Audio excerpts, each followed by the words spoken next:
আজ পর্যন্ত injection push করে যাকে শহীদ করা হয়েছে। কারণ আমি যখন কয়েক মাস আগে, এটা আমি বলি নাই, আল্লাহ সাক্ষী, এই গভীর রাত্রে বললাম, দেলোয়ার হোসেন সাইদিকে যেই বেডের মধ্যে যেখানে ট্রিটমেন্ট করা হয়েছে ওখানে আমাকেও ট্রিটমেন্ট করা হয়েছে। এই 5-6 মাস আগে আপনি দেখেছেন ফেসবুকে, ওই একই বেডে একই রুমের মধ্যে। যে ডাক্তার আমাকে দেখেছিলেন, নাম বলবো না, নাম বললে যদি আবার কোনোদিন আওয়ামী লীগ ক্যাতরাইতে কই মাসের মতো আসে, এবারে চাকরিটা থাকবো না।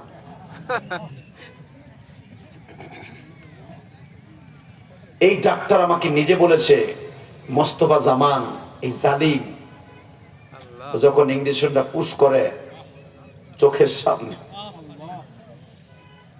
মুরগির ডিম ভেঙে যদি বাটির মধ্যে রাখলে যেরকম কুসুমটা ঘরে, সাইদি সাহেবের চোখ দুটো এরকম ভাবে ঘুরতেছিল আমাদের সামনে। মনে হচ্ছে পানির ডিব্বের মধ্যে চোখটা ঘুরতেছে, কারণ একটু পরে জানটা বের হয়ে যাবে। যদি আমি মিথ্যা কথা বলে থাকি, আল্লাহ আমার বিচার করবে। ডাক্তারের কথা, যিনি ওই অপারেশন থিয়েটারে ছিল, হুজুর আমাদেরকে বের করে দেওয়া হলো, আনসাররা বলে আমাদেরকেও বের করে দেওয়া হলো।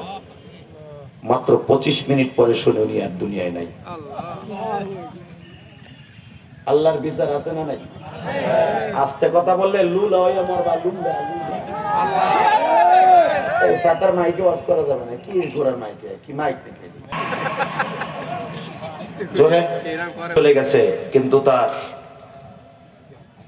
কোরআনের প্রেমিক গুলি এখনো পর্যন্ত বেঁচে আছে।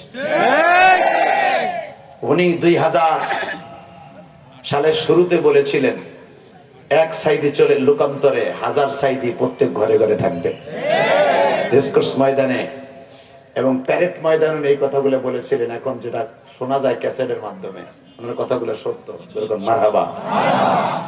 যাই হোক, কথা দীর্ঘায়িত নয়, আমি কয়েকটা প্রশ্ন করব। যদি সত্যিকার আল্লাহ এবং আল্লাহ রাসূলকে ভালোবেসে থাকেন,